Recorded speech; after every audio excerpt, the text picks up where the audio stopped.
Okay guys, so in today's video I'm going to show you how to turn on and off ad blocker in Microsoft Edge browser. So let's get started.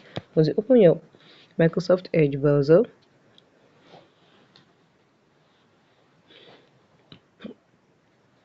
okay, the app has been opening. So guys, as you are waiting, if you are new to our channel, please subscribe. Returning subscriber, thank you so much for watching.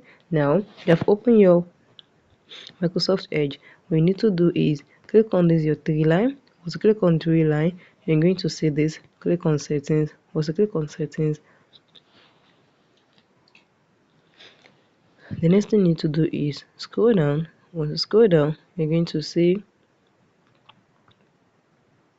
privacy and security. Click on privacy and security, then you're going to see block ad.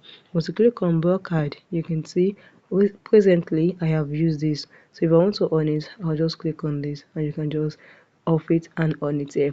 So guys, if you found this video helpful, smash the like button, drop a comment and subscribe.